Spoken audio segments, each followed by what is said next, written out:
Coupe le vacarme du monde et écoute. Certaines routines que tu considères neutres durcissent ton cœur en silence. Elles n'éclatent pas comme un péché. Elles s'insinuent comme une poussière qui s'accumule sur un miroir jusqu'à effacer le reflet. Ici, on ne cherche pas à plaire, mais à purifier. La chaîne forge l'âme comme le feu forge l'acier. Ce qui ne résiste pas à la chaleur n'avait jamais été solide. Tu dis juste 5 minutes, et l'écran renvoie une lueur bleutée qui ronge l'aube. Le muezzin a déjà appelé, mais ton doigt cherche le confort du défilement. Les paupières pèsent. La voix intérieure murmure que tu prieras tout à l'heure. La prière s'amincit comme une corde usée. Elle tient encore, mais chaque fil cède sans bruit. Tu sens le cœur battre, tu sais où est la qibla. Pourtant, la langue se fait plus rapide que le cœur. Et les notifications gagnent le premier tour. La maison s'éveille, un détail te contrarie. Un mot mal placé, une chaussure pas rangée, un silence pris pour un affront. La colère sort le museau pour une broutille. Tu la caresses en pensant la dompter. Un sarcasme, pour rire, claque comme une petite gifle. Personne ne saigne. Alors tu continues. Le nafs applaudit en coulisses, discret mais tenace. Tu entends encore l'écho du hadith. Le fort n'est pas celui qui terrasse les gens, mais celui qui se maîtrise lorsqu'il est en colère. Bukhari, Muslim. Aujourd'hui, qui mène? Toi ou ta pulsion qui se déguise en franchise? Dans la rue, les feux passent au rouge un peu trop longtemps. La bouche commente, la main s'impatiente. Sur le chemin, une affiche t'accroche la vue, un visage te nargue par sa beauté ou son arrogance. Tu regardes une fois, puis deux. Tu traînes une seconde de trop. La pudeur recule d'un pas, personne ne l'a vu. Tu te dis que ce n'est rien. Mais ce rien laisse une trace sur le miroir du cœur, comme une empreinte de doigts grasses qu'on oublie d'essuyer. En vérité, c'est dans le rappel d'Allah que les cœurs trouvent la quiétude. Ar-Ra'd 28. Tu le sais, tu l'as appris. Pourtant, le rappel est resté plié dans une poche à côté des choses à faire. Au travail, une remarque te frôle et ton esprit en fait un couteau. Tu composes une réponse brillante, acérée, si juste qu'elle coupe.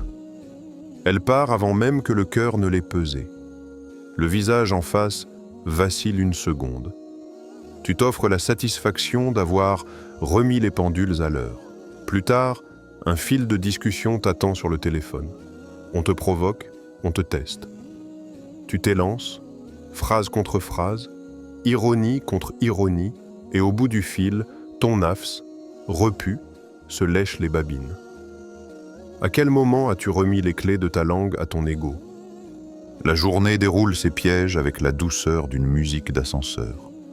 Rien de spectaculaire, rien d'héroïque, seulement une addition de choix minuscules. Tu repenses à un vieil imam qui disait « Le péché aimé ne frappe pas comme la porte d'un intrus. Il se glisse comme l'air sous la fenêtre. » Le dhikr, quelques perles entre les doigts, un souffle sur « Subhanallah » attend sa part. Tu repousses d'une heure, puis d'une autre. Les heures se cousent entre elles, et la lumière s'amenuise au bord du tissu. Quand vient l'après-midi, un souci financier traverse l'esprit comme un nuage sombre. Tu sens la panique pointer.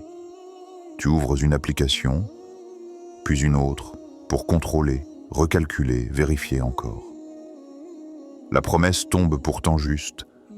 Quiconque place sa confiance en Allah, il lui suffira. At-Talaq 3.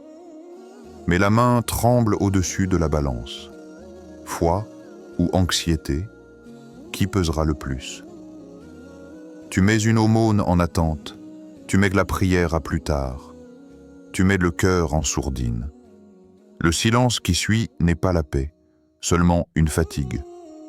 Le soir ramène ses reflets. Les murs ont entendu des mots trop rapides, la table a vu des regards trop longs sur l'écran. La langue a couru devant l'intention. Tu t'assieds, Tu sais ce qu'il faudrait laver le cœur dans l'eau d'un verset? Lui rendre son battement aligné. Celui qui croit en Allah et au jour dernier, qu'il dise du bien ou qu'il se taise, Bukhari, revient comme une corde jetée depuis la rive. Tu la touches sans l'attraper tout à fait. Peut-être plus tard, le Nafs, lui, propose un dernier tour. Une vidéo de plus, un commentaire de trop, une petite victoire de vanité pour s'endormir en croyant avoir gagné la journée. Et pourtant, sous le bruit, un discret appel se maintient, têtu comme une étoile derrière les nuages. Il n'exige pas, il invite. Il te demande « À quel moment as-tu cessé de tenir la bride de ta colère? Quand as-tu laissé ta langue courir sans témoin? De tout ce qui a franchi tes lèvres, aujourd'hui, qu'est-ce qui méritait vraiment d'être présenté devant Allah? Ô toi qui cherches la paix et ne trouve que tumulte, la voie a été ouverte avant ta plainte. En vérité, c'est dans le rappel d'Allah que les cœurs trouvent la quiétude. Ar-Ra'd 28. Le livre te parle avec des mots simples et une promesse ferme. Quiconque place sa confiance en Allah, il lui suffira. At-Talaq 3. Si le cœur reste agité alors que la parole est à portée de langue, c'est que la balance a été faussée.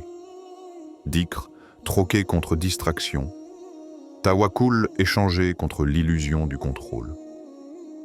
Que vaut une journée saturée d'informations si le cœur demeure vide de lumière?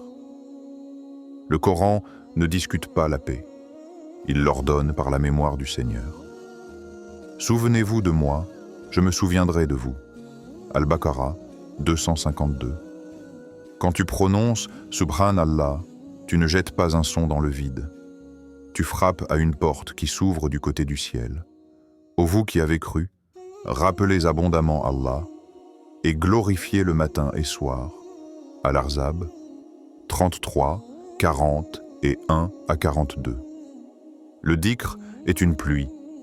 Il tombe sur la terre dure, la ramollit, la rend féconde. Sans lui, la langue se dessèche, la pensée s'échauffe, l'âme s'alourdit. La prière n'a pas été prescrite pour occuper le temps, mais pour maîtriser l'âme. Récite ce qui t'a été révélé du livre et accomplis la prière. Certes, la prière interdit la turpitude et le blâmable.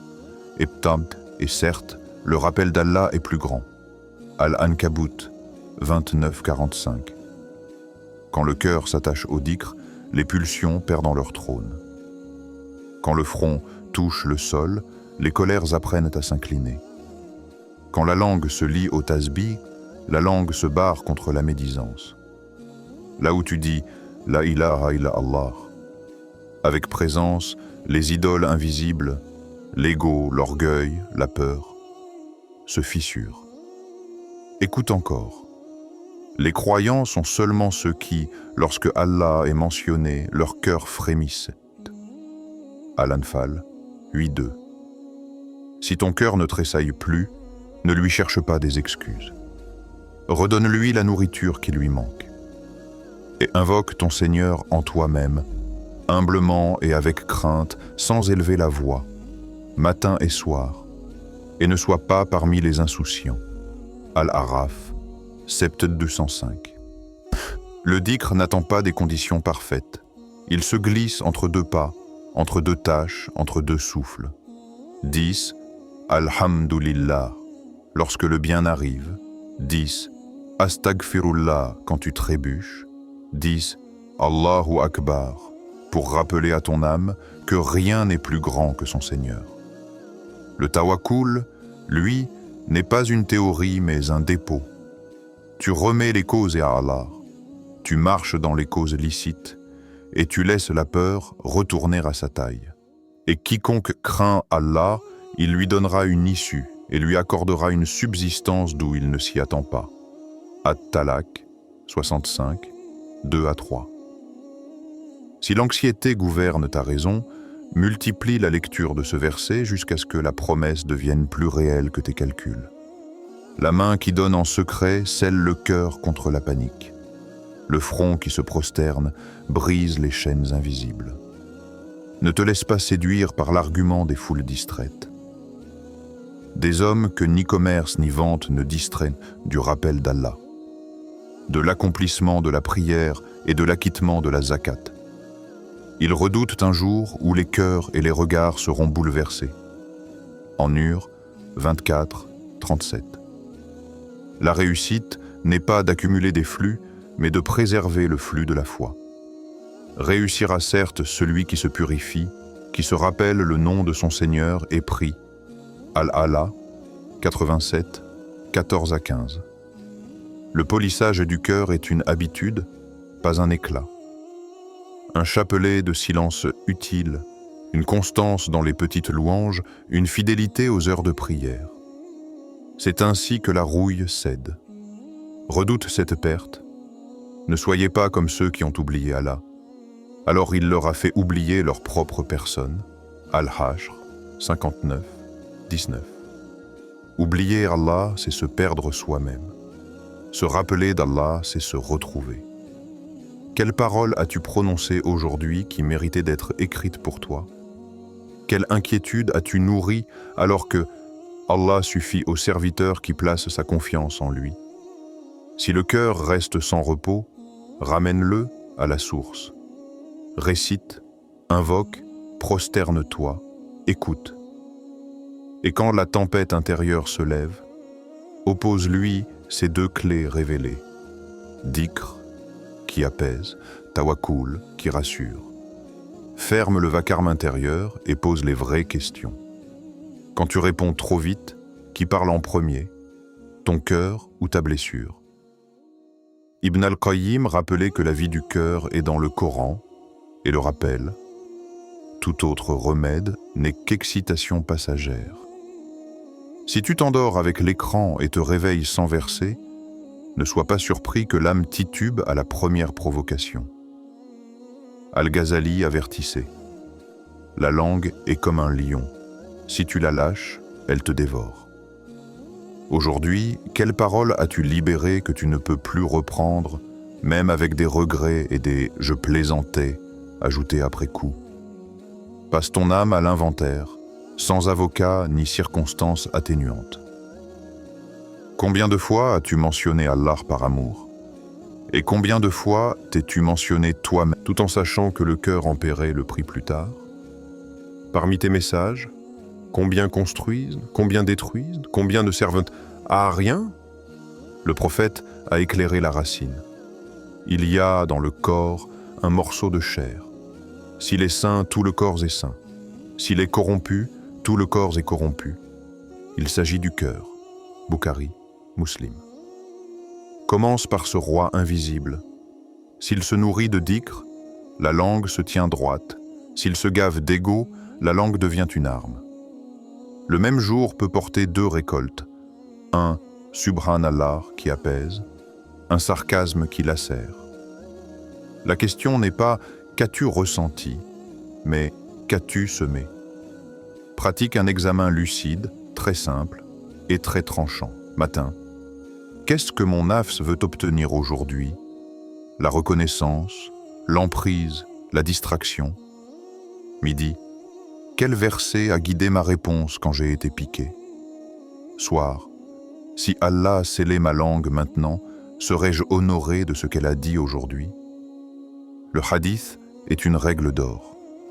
Non une calligraphie murale, celui qui croit en Allah et au jour dernier, qu'il dise du bien ou qu'il se taise. Bukhari. Il ne s'agit pas de parler moins, mais de parler vrai, utile, pesé. Observe le mécanisme intime de la colère. Un frottement d'orgueil, une étincelle d'injustice ressentie, et tout s'embrase. Tu dis « je suis franc ». En réalité, souvent, tu es pressé. La franchise n'est pas une décharge. C'est une clarté offerte avec retenue.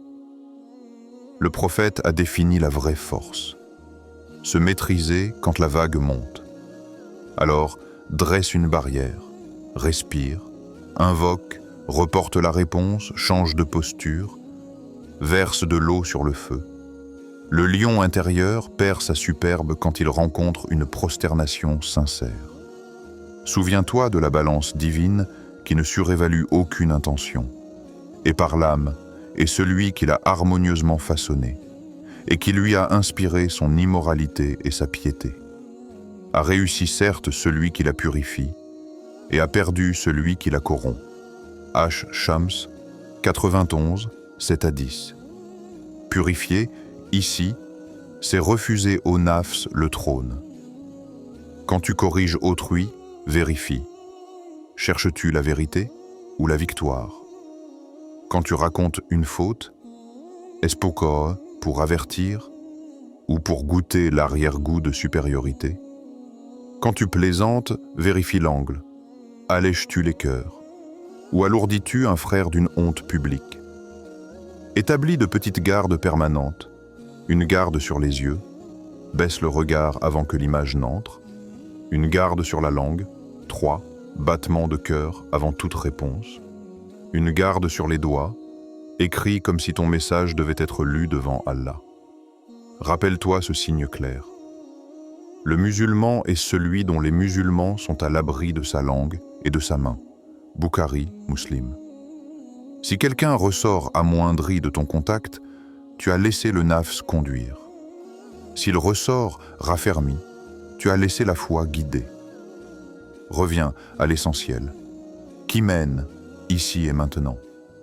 Si la réponse n'est pas Allah, par sa parole, ses limites, sa satisfaction, alors c'est ton nafs. Et le nafs ne demande jamais peu. Il veut être vu, entendu, servi. Pose alors cette lame douce sur ta propre impulsion. Est-ce que ce mot me rapprochera d'Allah quand il sera déposé sur la balance? Ce silence servira-t-il ma pudeur ou ma fuite? Si Allah m'appelait aujourd'hui, que trouverait-il dans ce cœur? Des traces de dhikr ou l'empreinte d'un ego encore assis sur le trône? On les appelle bien guidés parce que leurs habitudes étaient droites avant même que leurs décisions ne deviennent célèbres. Abu Bakr, radiyallahu anhu, surnommé As-Siddiq pour sa véracité, ne négociait ni avec le mensonge ni avec l'ambiguïté. Quand la communauté fut ébranlée par la perte du prophète, il tint la parole comme on tient la proue d'un navire dans la houle. Celui qui adorait Mohammed, Mohammed est mort, et celui qui adorait Allah, Allah est vivant, qui ne meurt pas. Cette clarté n'était pas un éclat ponctuel. C'était l'habitude acquise d'un cœur qui ne dit que ce qu'il croit. Son geste envers Bilal, le racheter et l'élever, témoignait d'un réflexe ancré, soutenir pour Allah, sans calcul d'image. Lors des apostasies, sa fermeté n'était pas dureté, mais fidélité. Protéger la prière, la zakat, la parole donnée. La véracité, ici, n'est pas un mot noble, c'est une discipline quotidienne. Ta langue sait-elle être aussi loyale quand personne ne t'applaudit? Umar, radiyallahu anhu, la justice qui retient l'emportement avançait avec une balance intérieure qu'il vérifiait chaque nuit. On le voit porter un sac de farine jusqu'à la porte d'une femme affamée, refusant que l'injustice se cache derrière la grandeur du titre. Devant un juge, il se tenait comme un homme ordinaire, rappelant au cadi que la peur de l'autorité ne doit pas plier la vérité. Quand un notable maltraita un copte en Égypte, la réplique d'Umar résonna. « Depuis quand avez-vous asservi des hommes alors qu'ils sont nés libres ?» Ce n'est d'une habitude, tenir chaque âme à sa dignité. Toi, quand l'ego s'échauffe, as-tu une règle qui te ramène à l'équité, même contre toi-même? Uthman, radiyallahu anhu, la pudeur qui discipline la vue, avait une modestie qui changeait l'atmosphère d'une pièce. Le prophète témoigna que même les anges avaient de la pudeur envers lui. Sa pudeur ne se limitait pas au regard. Elle ordonnait ses gestes, sa dépense, son silence. Quand la communauté eut soif, il acheta le puits de Ruma pour le rendre accessible à tous. Lors de Tabuk, sa générosité fut un bouclier collectif. Il donnait largement, mais avec l'effacement de celui qui ne réclame ni mention ni retour. Plus tard, lorsqu'il supervisa la compilation du Mushaf, sa pudeur prit la forme d'une rigueur silencieuse, préserver sans bruit, transmettre sans se montrer. Ta propre pudeur se voit-elle dans tes choix concrets? Ce que tu regardes, ce que tu finances, ce que tu laisses passer sur ta langue. Ali radiyallahu anhu, la science qui gouverne la colère, portait une intelligence du cœur qui ne séparait jamais savoir et comportement. On le cite dans les conseils donnés aux juges et aux gouverneurs. Crains Allah en ce peuple, car tu es éprouvé par eux comme ils sont éprouvés par toi. Dans la tourmente, il gardait la mesure, refusant que la colère imprime sa forme à la décision. La science, chez lui, n'était pas un capital à brandir. C'était une lumière pour se retenir, même lorsqu'on aurait pu frapper juste et fort. Devant une offense, il regardait d'abord l'intention d'Allah dans l'épreuve avant de regarder l'auteur de l'offense. Quand la tension monte chez toi, quelle science t'empêche de confondre réaction et vérité? Ces 4 traces, véracité, justice, pudeur, science, ne forment pas un musée d'exemples, mais une méthode. Elles s'attrapent par des habitudes, vérifier sa parole avant qu'elle ne sorte, vérifier son équité quand on est blessé, vérifier son regard quand il s'attarde, vérifier sa motivation quand on cite un texte. Le prophète a laissé une boussole claire. Tenez-vous à ma sunna et à la sunna des califes bien guidés après moi. Suivre, ici, signifie plier son quotidien à leurs réflexes. Tu vois une injustice, tu la soulages. Tu vois une tentation, tu baisses la tête. Tu vois une confusion, tu cherches la preuve. Tu vois une occasion d'ostentation, tu te retires. Ibn Taymiyyah résumait la citadelle intérieure. Que peuvent mes ennemis contre moi? Mon paradis est dans mon cœur. S'ils m'emprisonnent, c'est une retraite spirituelle. S'ils m'exilent, c'est un voyage. S'ils me tuent, c'est le martyre. Ce n'est pas une bravade. C'est l'aboutissement d'habitudes droites qui ont rendu le cœur inhabitable à la panique. Où est le tien lorsque personne ne te regarde? Dans l'éclat des réseaux ou dans la discrétion d'une prière tenue, d'une langue retenue, d'un regard baissé, d'une aumône cachée? Et si, ce soir, tu choisissais une habitude, une seule, à aligner sur leurs traces, laquelle corrigerait le plus ta route? Le cœur est un lingot enfoui. Tant qu'il ignore le feu, la rouille s'installe comme une pluie fine. L'aube est l'atelier où l'on rallume la braise. La langue prononce Allahu Akbar comme on abat le premier coup de marteau. La prosternation, c'est le métal qui accepte la chaleur sans se fendre. Au bord du souffle, le dhikr règle la cadence. Subhanallah, Alhamdulillah, Allahu Akbar. Et chaque frappe arrache une scorie au nafs, de voile éterne qui veut tout ternir. La patience est l'enclume. Elle ne bouge pas, elle reçoit. La pudeur est l'armure. Elle couvre ce que le feu rend brillant pour que l'œil ne s'y brûle pas. Quand la provocation flamboie, gardez le silence comme une étincelle tenue entre 2 doigts. Assez de lumière pour voir la voie, pas assez pour incendier la pièce. Le prophète a posé la mesure. La force n'est pas de terrasser, mais de se tenir maître quand la chaleur monte. Alors, qui tient le marteau lorsque la colère cherche à forger ton visage à sa forme? Vois la matière, l'intention et l'alliage. Une niya mêlée d'ostentation craque comme un acier impur. L'éclase poli et durci sans bruit. Le Coran est la flamme droite. Il ne brûle pas pour détruire, il chauffe pour purifier. En vérité, c'est dans le rappel d'Allah que les cœurs trouvent de la quiétude.